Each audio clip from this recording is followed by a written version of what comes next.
that I would play with Dave Mustaine and Megadeth. It was just that's probably the best day of my life, honestly, so far. I meet celebrities all the time, and I don't really see myself that way.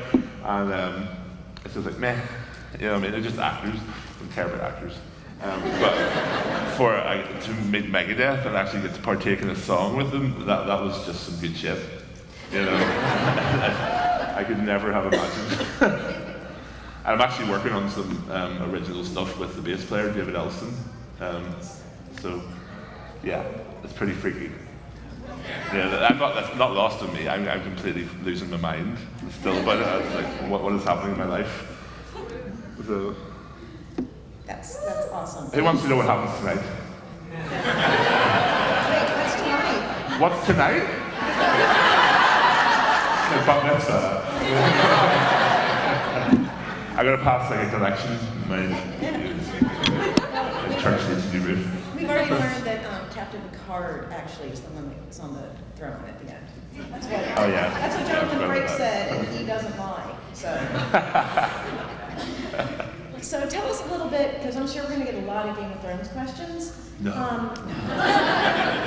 So tell us a little bit about your. Well, first of all, Pokemon Go. Is that you still do that? Oh God, girl, no one plays Pokemon Go anymore. Apart from the hardcore ones, you know. I think it's sort of weeded out the wannabes now, and the people who still play it are still, hi Alex, still sad. You want to change your hotel room though, so you can be closer to a Pokemon. Oh, don't tell people that. Yeah, I've definitely changed more than once my hotel room to be closer to a Pokestop.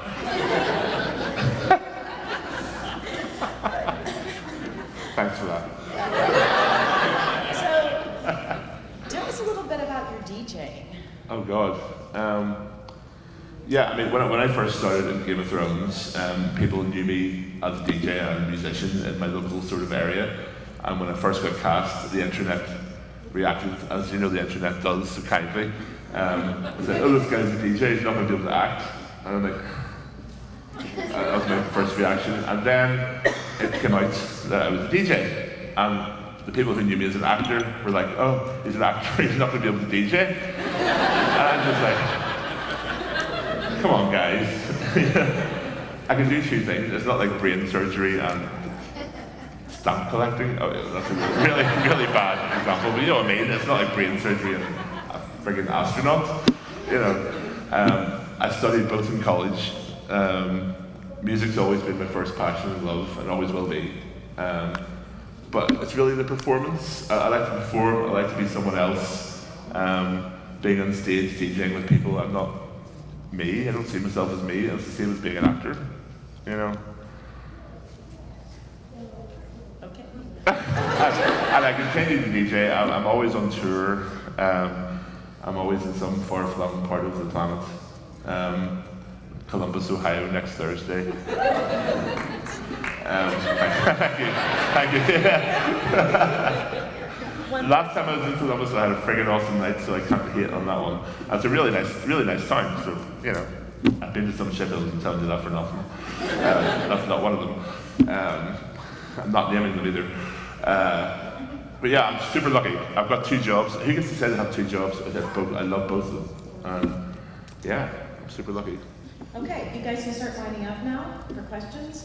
If not, I'm just going to talk and you'll be Yeah, we just talk randomly. So what are you doing next in acting? Well, I just did recently the show The Rookie with Nathan Fillion on ABC. Last year I did a movie called The Appearance in Utah, which was up for some awards, which I haven't seen yet. It's probably terrible. Has anyone seen it? Yes. Is it good? Yes, it was amazing. Oh, thank you. I wasn't nominated for the award, but I had 15 lines in that movie, so yeah, I actually count lines. That's how I do things after Hodor, you know, count my lines. So yeah, pretty busy. I'm busy more with music, and there's lots of fun stuff and acting stuff coming up in the future. So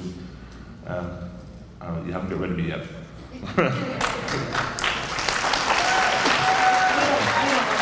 All right, when you ask your question, tell us your name so you know who we're talking to. Yeah. Hi, I'm Nick. Nice to meet you. Hi. So last year at the Game of Thrones panel at this con, I got told to shut the fuck up. Oh, you might get that tonight too. Not gonna lie. I was wondering if you had any words of wisdom for me as a fellow Thronesman. Just words of wisdom? Yeah. In general? Really? Let me think. Well, honestly, one of the things I say is when I was of age, my dream was to be a guitar player in like a glam 80s like Poison band in spandex. Nobody wants to see me in spandex. That was what I wanted to be, and I so wanted that, and that's all I wanted to be. I really worked so hard to be that, and then all the whole market changed, the music shifted and everything, and then my dream changed, and it changed into something else, and then Game of Thrones happened, and my dream changed again. And it's just, don't be afraid when it changes slightly. You don't have to hold on to that first dream, because it changes sometimes, and you can sort of miss opportunities if you. I always say yes to things, not everything, but nearly everything. I mean, yes to things that are good work-wise, because you never know what's going to happen. I never thought I'd be on stage in Detroit. Novi. I never thought I'd be in Novi. I never thought I'd be here talking to you guys. If you asked me this 8 years ago, I'm like, here I am. So, there you go. That was very serious, wasn't it? I was honestly expecting a Hodor. Oh, really? I could have just said Hodor. Okay, Hodor. There you go. Get the fuck out of here. Are there children here? Oh, good. Hi. Hi, my name is Caitlin. Hi. I wanted to ask you about how you felt about the soundtrack of Game of Thrones. The soundtrack? I think it's absolutely incredible. I can't imagine any different. The guy, Ramon, he's a genius. I think it creates such an integral part of the atmosphere of the show and part of the emotions that's happening and what you see on screen. But that's music. Music's incredible for that, and I think he's done an incredible job. I can't imagine anyone else doing a better job. Thank you. Hello. Hello. My name is Judith, and I just wanted to, first of all, compliment you on being the only ever person to appear in an ad on YouTube I did not skip that you had on YouTube, and that's hilarious. And don't skip it, guys. It is genuinely not. But I wanted to ask you, is it kind of harder or easy for you to sort of accept, oh yeah, I'm a Hodor, and then I'm going to do other stuff, and then I'm Spock, Leonard Nimoy. You know, it's like, I am not that, or I am Spock. Well, in the same way as Leonard Nimoy, I could either be like, oh my god, Hodor, stop yelling Hodor at me in fucking Walmart, you know, or I can say I've just been part of the biggest TV program of my generation and a character that people love, and I think that's amazing. You know, I'm super grateful for that. However, don't test me. There has been times it's been a little awkward. But I love Hodor. I do. I love the character and I miss him dearly. And I'm just proud to be a part of such a big show. Well, thanks for the answer. No worries. Hiya. How are you? I'm effing wonderful. Well, my first question is, at what point in the show did you figure out who Jon Snow's parents were? Did you know from the I've yet to come to the part where I care. I hate that storyline. It's so boring. Oh my god. There's so many better characters, and you know, I've always said this, and I love Kit to death. Kit's such a nice guy, and I said something like "fuck Jon Snow," and it was the whole time when he was dead, and every 2 minutes people, oh my god, is Jon Snow going to come back? And I was just so tired. So tired of answering, and I said, you know, I hate Jon Snow. And the Daily Mail, which is a horrible newspaper in England, they put in there, Kristian Nairn hates Kit Harington. I was like, I love Kit, because, you know, But I just think there's so many, Game of Thrones is full of characters, and there's so many interesting, deep characters in there, and it just was never I always go for the underdogs, and obviously that's the one that everyone loves. That's like the One Direction of the Jonas Brothers, I can't say Jonas Brothers, actually. Sorry, Sophie. Yeah, okay, One Direction. That's the One Direction of Game of Thrones. It doesn't have to do with Game of Thrones. Okay. But I think that was obviously one of your favorite concerts. Oh, yeah. What's your next favorite concert that you went to? Honestly, my first concert was Tina Turner, and I spent the first part of my teenage years like thinking I had this weird crush on Tina Turner, and then in my latter years I realised I wasn't being her.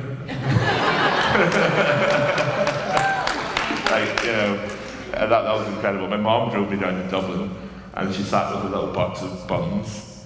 We have this car in Europe called a Citroen 2CV, and it's like a Beetle with a cloth roof, and it's the worst car. It's cranked in the front to start it.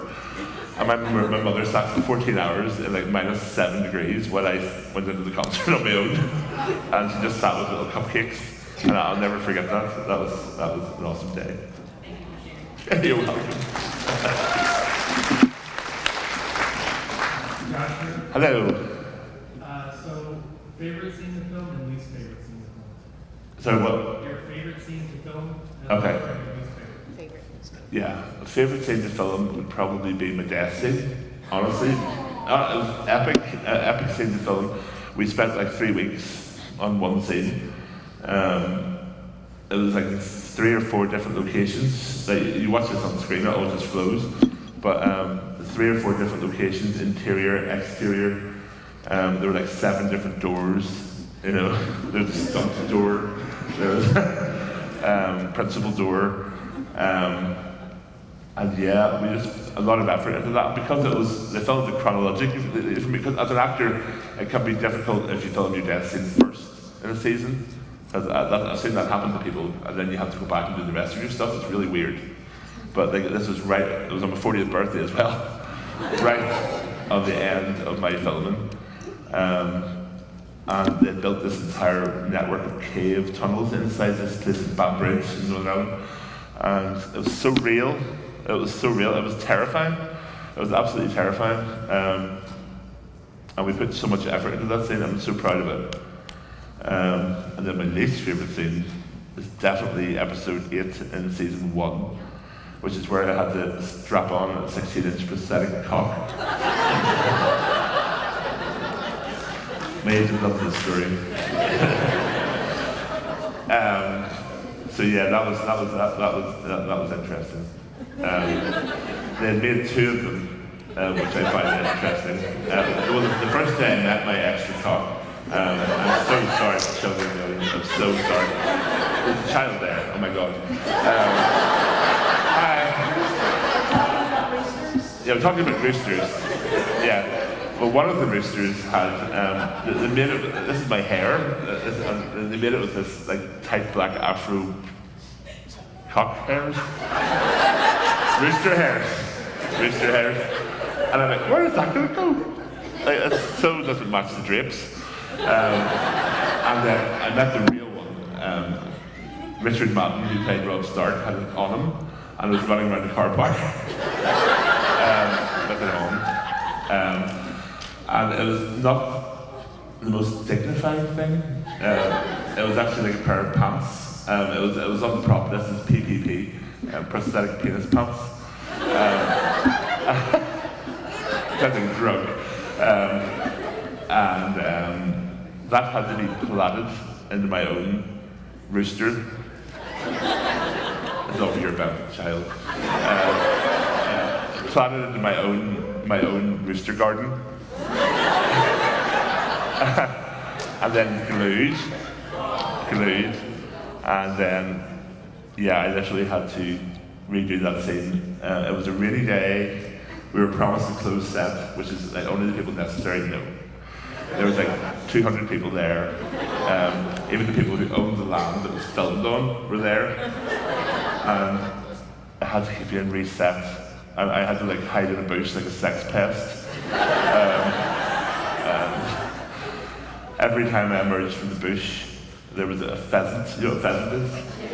Yeah. And they wanted to mate. There was a pheasant here, and a pheasant here, and that's that. So this one would be going, ah! And so this started when I emerged from the bush. It must be my pheromones. I don't know. My rooster pheromones. It could be related. Yeah, it was awful. It really was awful. And I requested a PPP because Isaac was only like 9 at the time, and I did not want to be jumping out of a bush. Like, that's just too much for me, especially not on the weekend, you know. And I found pieces of glue in my own rooster garden for weeks.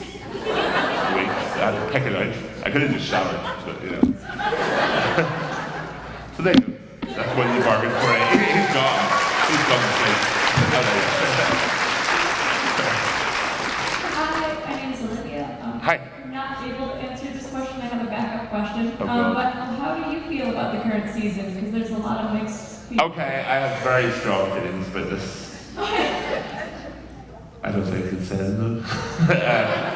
I just think, right, the one thing I think is it could be longer. I think the season could be longer. I think we need more episodes. That's all. But I enjoy it. I totally enjoy it. I think subliminally, I don't even know if people mean to do it, but I think we're suffering from Star Wars syndrome. And I think die-hard fans want different people, or want different things that the people who've jumped on more recently want, and everyone's so vocal about it. And there's actually no way that everyone's going to like it now. When something gets so big, something that was actually meant to be a cult program has made it into the mainstream, and now everyone's kind of shouting from different corners. Honestly, I think it's ended at the right time.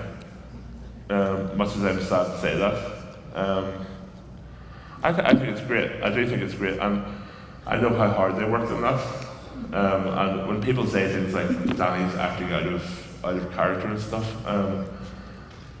have you seen what she said? I'm going to take King's Landing, I'm going to burn it to the ground as soon as Drogon's big enough, basically. And she just did it! And she said it about 10 times, and people go, oh, Danny wouldn't have done that. I said, yeah, she friggin' would. And so would I. You know, but I mean, yeah, everyone, people are so invested in the characters, and I totally get that. But just chill out, bitches, and enjoy it. Just enjoy the show. You know, it's nearly over. We're not going to rewrite it. Oh my God, we're not going to petition to rewrite it. Seriously? Come on. I'm not looking at you. I'm not blaming you. But it's just, I understand people's passion though, as well, because I'm a fan of the genre, and I completely get it. I was like, where's Tom Bombadil in Lord of the Rings? You know, they could have put him in. I'm like one of those people, but they know what they're doing. And I think you're going to love tonight's episode. I hope you do. So, you're welcome. My name's Nick. Hi, Nick. I think I've noticed you have some wild tattoos on your forearm. Yes, I do. How often do you travel to Moongard? And I know have this question. I have a second real quick before you answer, but I also want to know who was what death in the series impacted you the most? So what? Which death in the series impacted you the most personally? Well, I mean, besides yourself. Talk to the bank manager more. Okay, we get to that. Moongard. Who plays Warcraft here or ever has? Okay. Yeah, I'm not letting you away with this, Alex. Where are you? Yeah. This is my friend Alex in Detroit. We met like 3,000 years ago in Warcraft.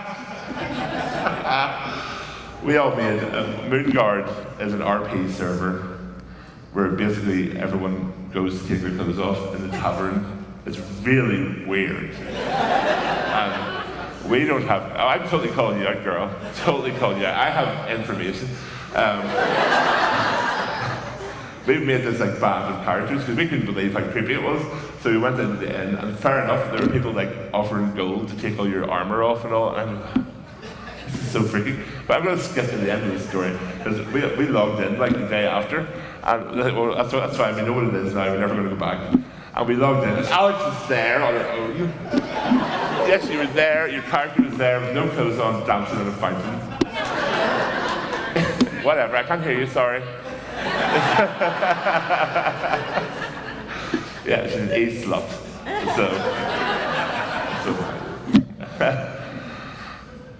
Well, I appreciate that. No, what's the other question? Death. What death? Oh, death.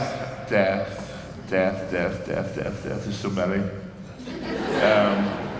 Honestly, I actually think this was an Emmy nomination that was completely missed. I think Michelle Ferry, who played Catelyn Stark, that whole Red Wedding scene and how she portrayed Catelyn losing hope and just dying with no hope left.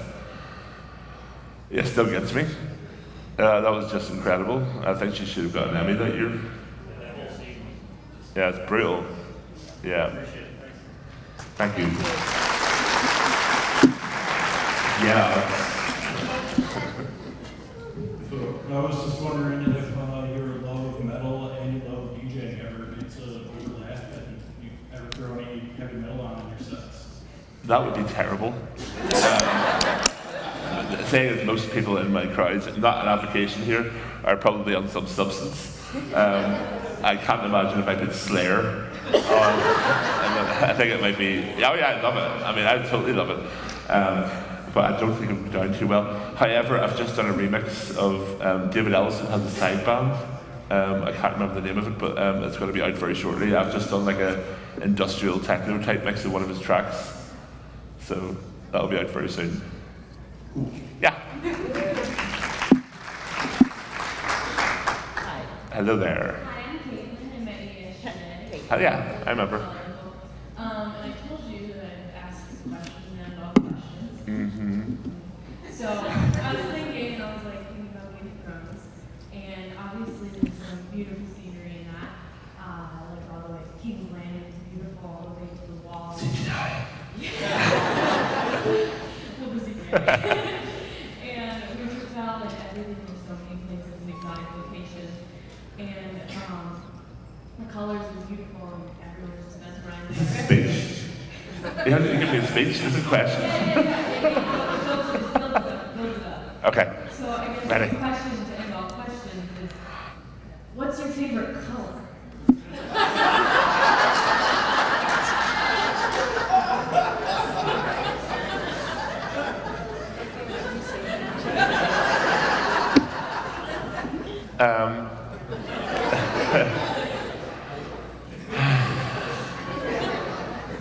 Green.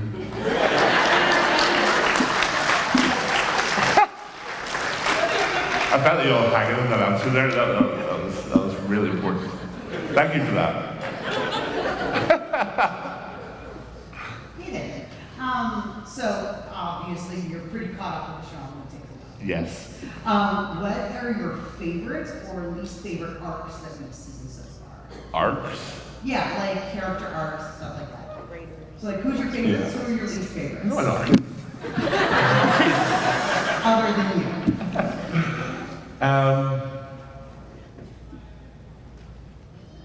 So many of you.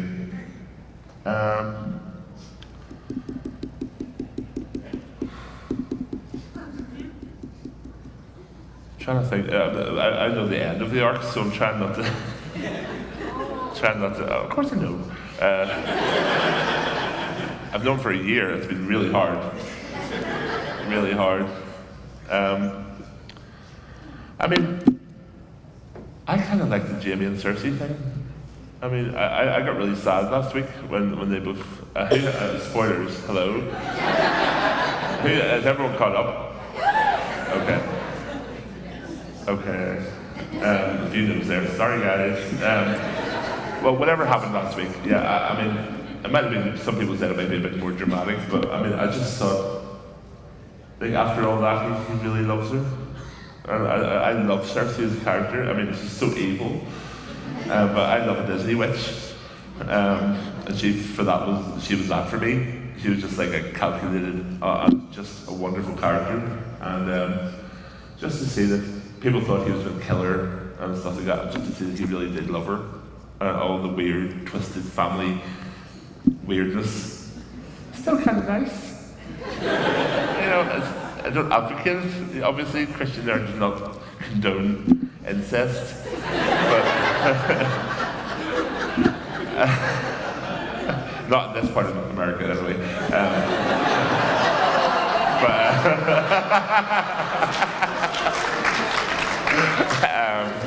I've got a camera, please. Don't put that camera.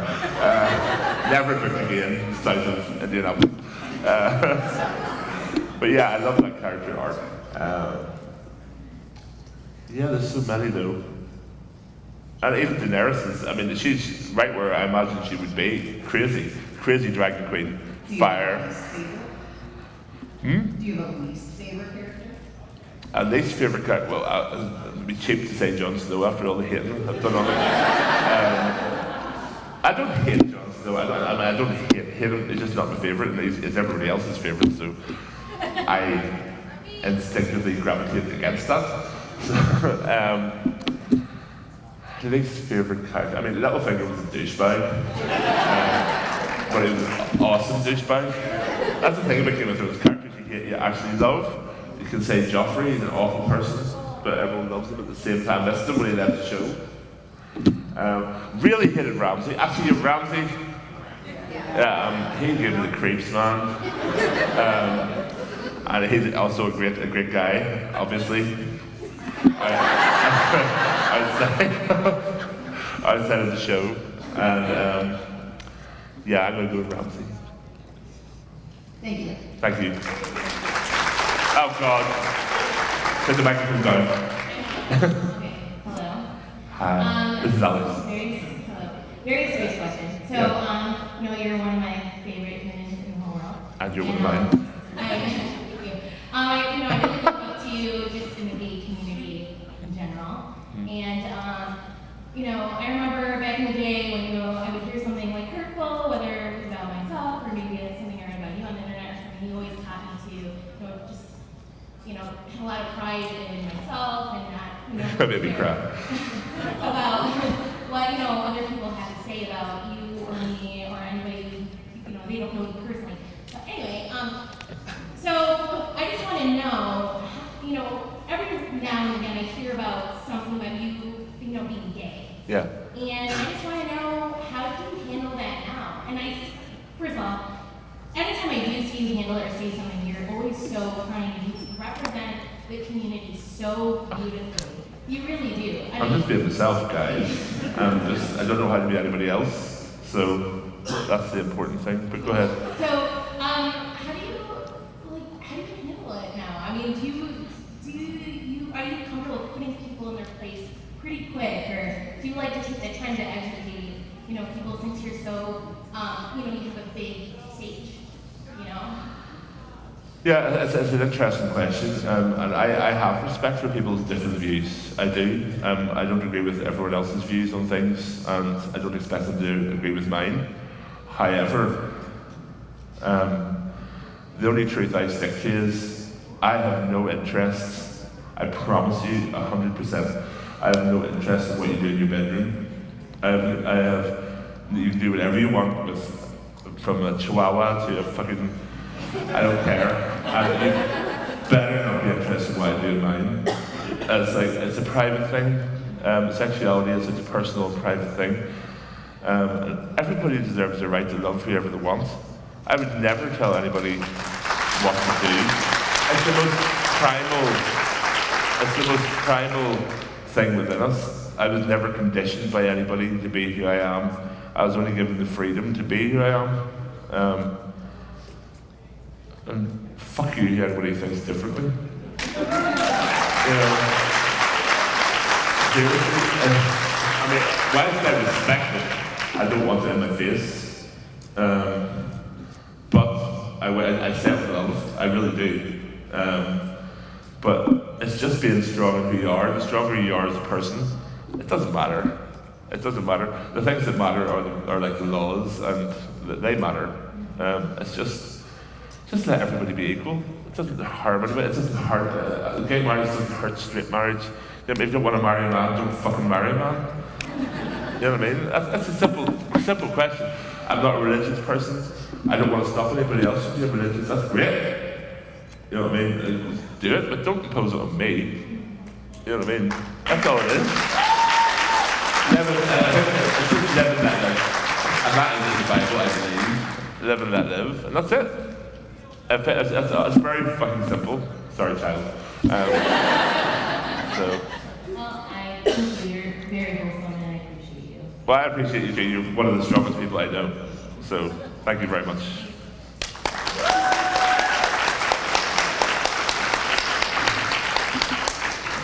My eyeliner.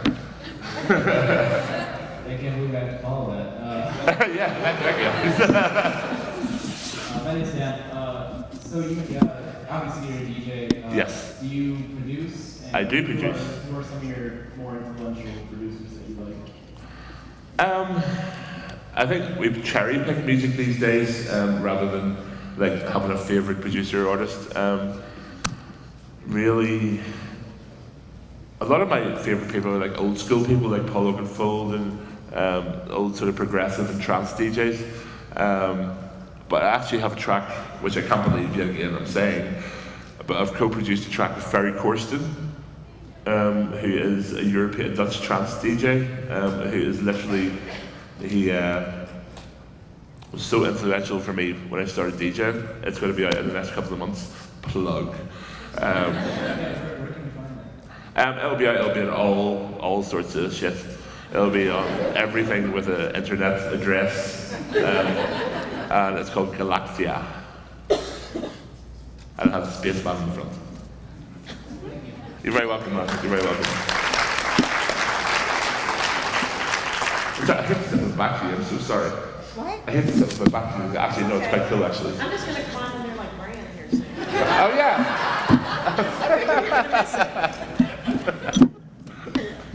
Hello. Hi. So every time a new season of Game of Thrones comes out, I binge watch all of them. I was wondering in your spare time if there's anything you binge watch. Binge watched? Yes. I recently binge watched the new Sabrina. I love it. It's like my favourite show of the minute. I binge watched I'm so gay, the Great British Bake Off. Although it's not the same since Mary Berry left. What else have I binge watched recently? What? Yes! that is actual truth. That's my go-to. I call it like chewing gum for your eyes. If you don't want to really focus on something, you're doing work or whatever, I always put on Drag Race. Although I think that the current season's really shit. Anyone else watch it? Who do you think's going to win? Evie. It has to be Evie. It has to be like, fuck Sandy Ganache. I'll kill her. Kill her! Rip her wig off. She's from Chicago, you probably hit it anyway. Go ahead. Hi, I'm Jerry. Hi, Jerry. I'd just like to say on behalf of everyone here, I thank you for being here. Oh. You seem so genuine. I don't deserve that. I don't deserve that, but thank you. Thank you. It's a pleasure to be here. You guys, honestly, we were saying it earlier, weren't we? Nod. Thank you. We were saying that you've been really sweet. You've been really nice. I mean, you go to your convention, you get the odd spot here and there. But you guys have been universally nice. So thank you very much. We all really appreciate it. So thank you. Give yourselves a round of applause, guys. I would like to know, outside of the character, Yeah. your character was fairly isolated. Yes. As an actor, is there anyone in the cast or crew that you regret not being able to work more with? I really wanted to do some scenes with Charles Dance, and we only met each other. I've only met him twice, and he's so awesome. I mean, I don't get starstruck, as I say, by many people, and he really, I didn't know what to say. I actually had a really embarrassing moment with him, actually, which I'm obviously going to share. We went to I think it was the season 4 or 5 premiere in the Natural History Museum in New York. And I saw him, and I went sort of bundling over to him. And Charles loves to talk about his work. He's not one of these actors who, like, don't mention that. He likes to talk about what he's done, which is great. I heard that in advance, so I knew how to approach it. So it was being gracious and wonderful and quite intimidating. It's fucking Tywin Lannister at the same time. And quite intimidating. And I noticed a small presence to his right. And I sort of looked down, and it was Sally Field. And if anybody can trump, anybody who can trump him as a starstruck moment, for me, it's Sally Field. And I turned into this almost like weird version of myself. He had disappeared. Like, I was like, oh, I really enjoyed you. Sally Field? You have to call these people by their full name, of course. Sally Field, you have to call her Sally. And because it was a Game of Thrones premiere, I had this weird, misplaced sense of proprietorial. And I was like, are you having a good night? And she was like, yeah, I'm having a good night. And I'd be like, my brain would just like reset. I'd be like, are you enjoying yourself tonight? And she'd be like, do you have a drink? Do you have a drink? Do you want a volleyball? Can I get you a sausage roll? And she'd be like, yeah, I'm having fun. And I was suddenly getting, I was layering over even more. She's like, this is going to take that. Again, I was like, oh, you're having time. And I didn't get his head, and I was just started fire, and I was so really bad, you know, oh my God. But no, she was terrified of me. She thought I was going to initially kidnap her, probably murder her. So, where the hell did that story come from? Why did you even ask me?